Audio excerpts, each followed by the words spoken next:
coffee. You can't have my coffee.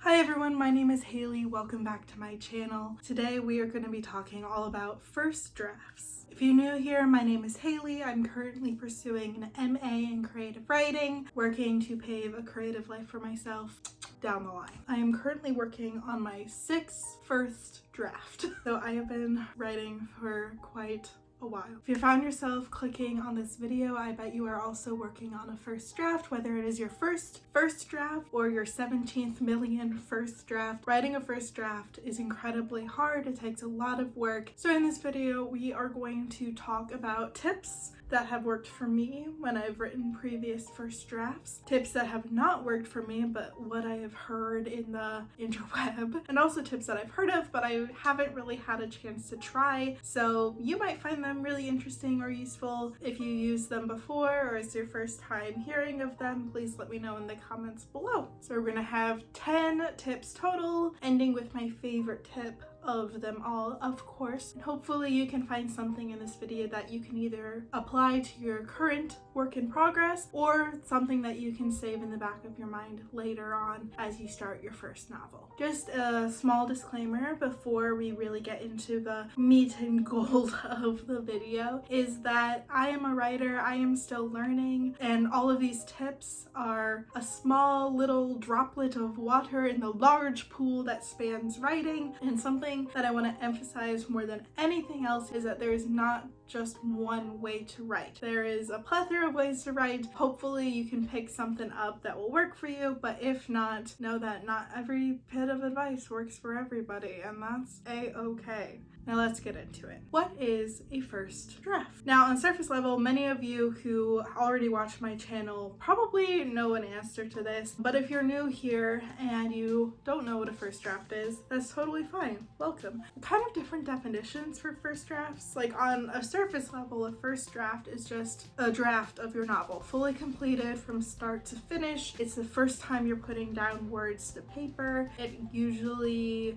is not edited. It's usually just from front to finish, basically. Where it gets subjective is that authors have different tendencies for how they go about their first drafts. Some people, like if you're doing NaNoWriMo or Camp NaNoWriMo, will write beginning to end with zero editing, and they'll just keep going, usually in chronological order. There are other authors out there, however, who, one, write out of order, and two, go back and edit as they go. So although their draft 1 might be a fully completed draft, they might have actually gone through it 3 or 4 times as they've gone through the draft. There's also a thing called draft 0 that's been becoming popular on other people's videos. Draft 0 is basically, from my understanding of it, is a glorified outline kind of thing. So you go through planning out your entire novel and you basically quick write it really fast. Draft 0. You don't spend a lot of time on the creative aspects of writing. You basically go through and summarize every single scene and plot point in a very, very, very detailed, organized way so that you can change it about and really figure out the plot and structure and characters. And then in draft 1, you would go in and actually write it out and like condense it. And it's supposed to help you have a more thought out first draft so you don't have to go back in on draft 2 and completely rewrite or revise that work in progress. At least that's my understanding. If I misunderstood wrong or you do a different type of draft 0, please let me know in the comments. I'm always willing to learn about new things, but that's my understanding of it. So first we're gonna get into advice that has worked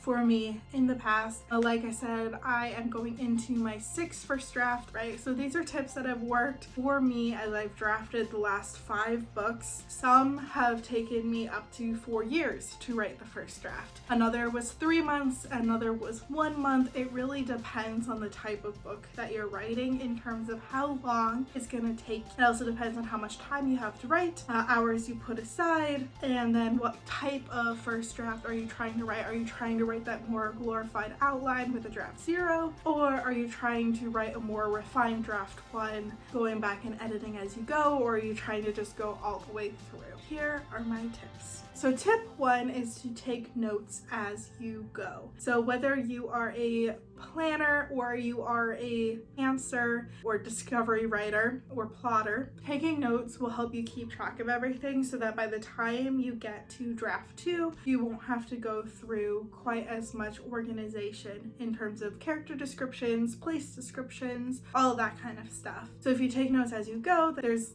less chance that as you write, you have discrepancies throughout the book. So like if I say my character has emerald green eyes, but then later on in chapter 11, I forget what eye color and I don't go back and double check, or I didn't take a note of that, then I might say she has ocean blue eyes, you know? And so there's these discrepancies in the novel already that in draft 2, you're gonna go back and you're gonna have to fix all of those. But if you take notes as you go, then it's less likely that you're gonna have to go back and fix all of those descriptions or personality traits. You wanna make sure that your characters are as consistent as possible. I mean, room for change, of course. You wanna have a character arc and growth and all that kind of stuff. But in terms of physical descriptions, it's less likely, unless you're writing an epic fantasy with magic and all that stuff, it's not very likely that your character's eye color is going to change throughout the course of the novel. Tip number 2, you've probably heard me say this on my channel before, but is to read as you go. Read other books in similar genres as you go through the writing process. This will help you if you have a tendency to get stuck, especially in that muddy middle section of your book where a lot of writers tend to struggle. Reading in other genres that are very similar to yours will help you be able to analyze as a writer what that other author is doing to get them through that next plot point. Of course, your novel is going to be different than that author's, but learning how to read as a writer instead of reading as a reader is essential to being able to problem solve as you go through your first draft. Tip number 3 is to make a schedule for yourself. So we're all busy, right? We all have jobs or families or pets or whatever it is. We have other time commitments besides our writing, and it's unrealistic to expect ourselves to be able to write every single day, especially if we have a full-time job or we're going to school or we have to take care of kids, etc. This tip is primarily about setting realistic goals, and this is something that I still struggle with a lot, but I'm trying, and it does work for me, and it's been helping my mental health a lot to be able to set more realistic goals for myself instead of taking a step back and being like, I can't do this because I have this blah blah blah blah blah, and then I feel guilty and overwhelmed because I didn't get any writing done that day. And if I schedule it and I force myself to show up for my writing, I mean, that's a whole other second part of it though, right? Is that it's all well and good if you can make a schedule, but if you can't force yourself to sit down and actually do it during that scheduled time, then when is the writing gonna get done, you know? So if you have a goal to write, I guess it's NaNoWriMo right now, Camp NaNoWriMo right now, so if you have a goal to write a book in a month, right, which is a highly unrealistic goal. I mean, it can be done. It's 1667 words a day. Like if you write every single day, you can do it. You can write a 50,000 word book. The problem comes in when you don't have the time to write that 1667 words, where you can't get yourself to sit down every day to get those words in.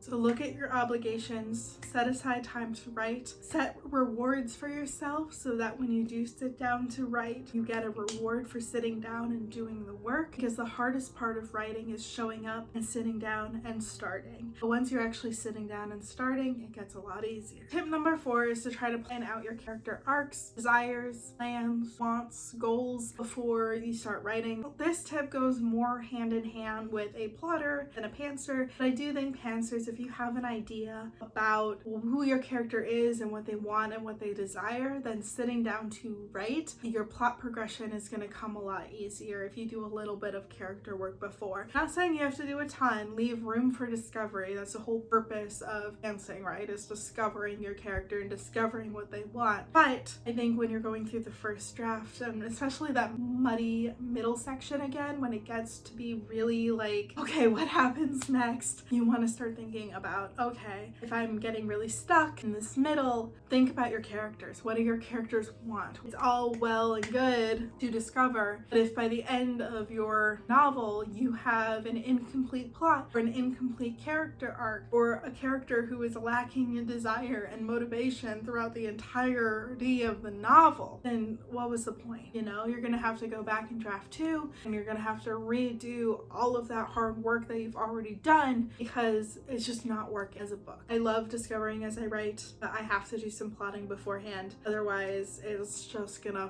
fall apart and become a mess. And I don't want to have to redo all of that hard work that I've done. And so putting in a little extra work before writing really goes a long way. And the last thing we want is for a reader to end up DNFing our book because the characters are boring. So now we're going to go into writing advice that has not worked for me, but it might work for you. So I thought I might share a couple tidbits here of things I've heard in the webs and in the creative writing Weberverse. I don't know. Tip number 5 is about writing out of order. So this tip goes hand in hand with like when you're super stuck on something but you have an idea for later on in the book, that instead of struggling with the current scene that you're on, that you instead skip to the scene that you're more excited to write. I think this advice is like all well and good, and it can work for a lot of people. I tend to write more in a chronological order because if I skip ahead to a scene that I'm more excited about, then chances are that I will become unexcited by the thought of having to go back, and it could be like a pivotal plot point that I need to get done in order to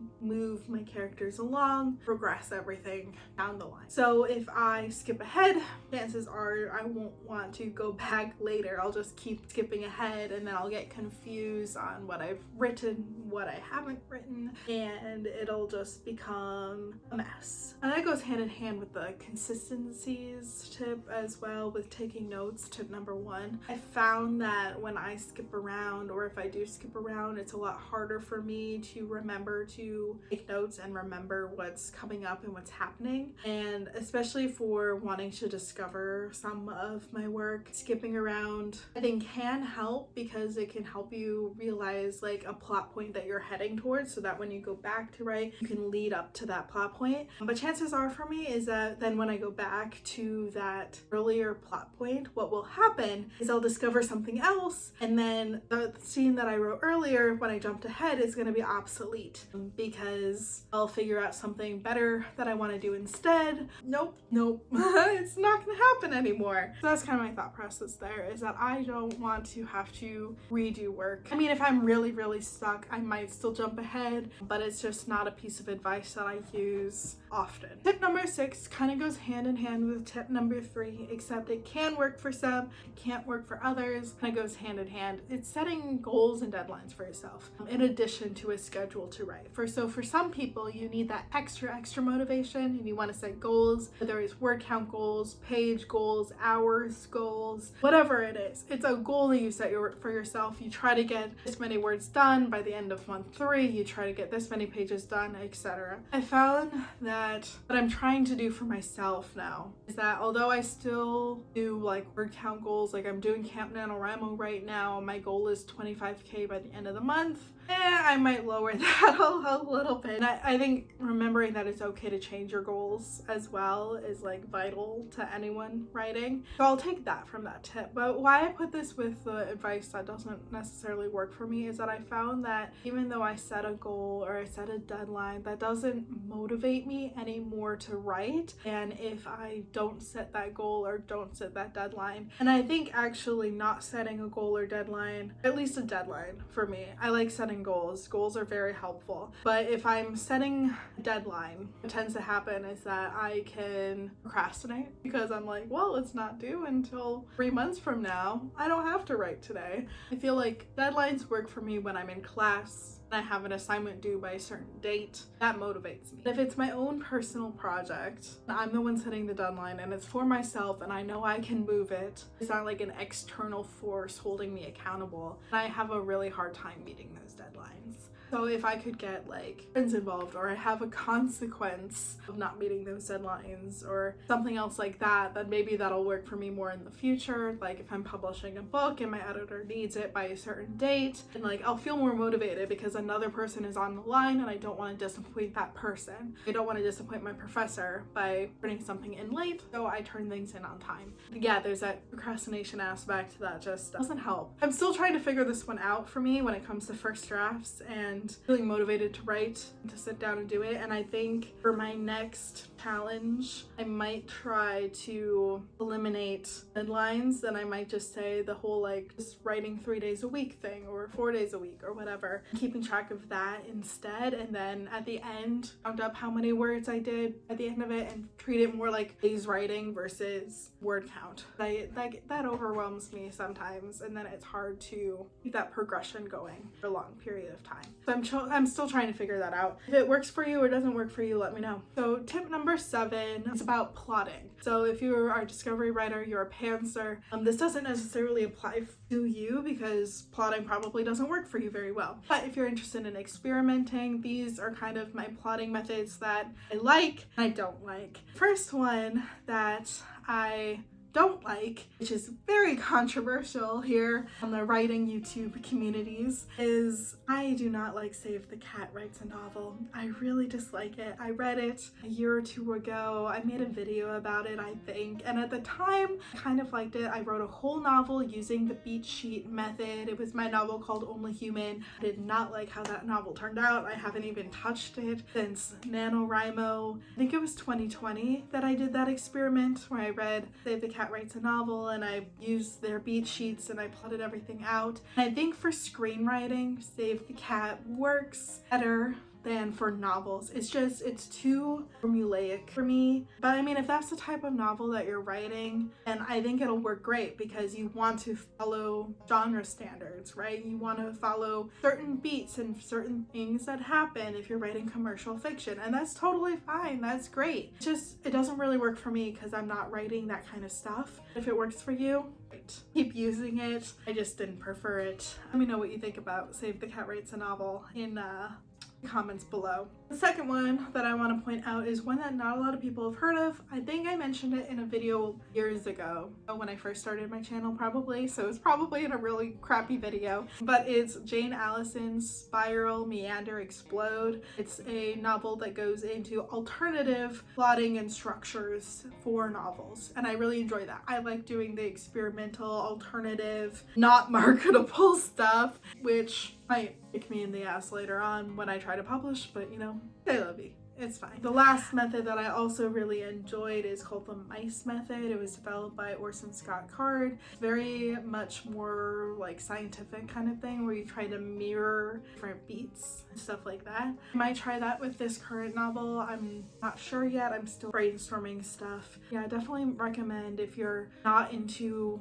like the formula type beat sheet kind of plotting method, I would check out Spiral, Meander, Explode because it's super interesting and it goes a lot more in depth into alternative ways of plotting. The next 2 tips are tips that I have seen, but I haven't really done them myself. So tip 8 is know what your theme is and what you want to write before you write. So it kind of goes hand in hand with knowing your character arcs, desires, kind of stuff. I think having a theme to your story is really important. Like, what are the central themes trying to explore? Is it going to be political? Are you commenting on anything that's happening in your society right now? Or are you trying to just have like a really cozy type of book where it's not trying to be controversial or to make the banned books list or anything like that? It's just meant to be enjoyed and to be an escape and that kind of stuff. And knowing like what type of book you're trying to produce, what themes you want to explore, is going to help you kind of narrow down what you're writing, whether it is a discovery book or a plotted book. Tip number 9 is creating like a Spotify playlist or a Pinterest board all about your book to help you with world building, setting the mood, atmosphere, things to listen to while you write. I've never made a Spotify playlist or Apple Music playlist or anything while I've been writing. I usually just listen to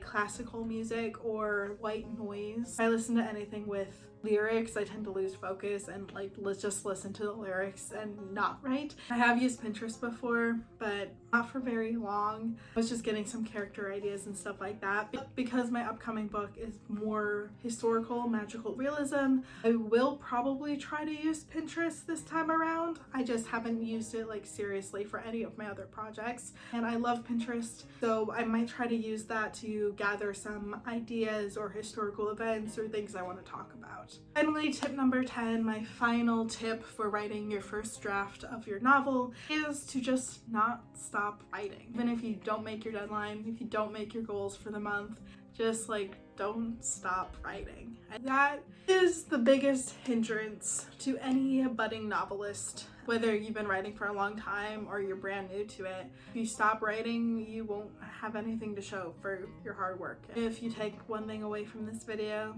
is to push through and try to finish your project. Finishing projects is the second hardest thing. The first hardest thing is sitting down to write. Second hardest thing is staying with the project. So that being said, like if your project really isn't working and you gotta scrap it, sometimes you have to scrap ideas. But if it is, and it's just like a motivation thing, just take a step back if you need to figure out why your novel isn't working the way that it's supposed to work. It could be just a matter of you needing to take a step back, figure out what's important, figure out a new plot point or a new turn or a new character, or maybe scrap your protagonist and bring in a new one, something to fix so that you can keep that progression going. But just don't stop writing. You're a writer, you deserve to write, your story deserves to be heard. So don't let that frustration hinder you. You got this. We got this. Keep going. Thank you guys so much for watching. If you're new here, please leave a like, subscribe. If you're not subscribed, let me know in the comments if any of these tips seem helpful to you. If you've heard of any of them that hasn't worked for you, let me know that as well. Again, these are just a small handful of tips that I've heard that I thought might be helpful to some of you who are in the throes of writing a first draft right now with Camp NaNoWriMo going on. That being said, see y'all in the next one. Bye and subscribe.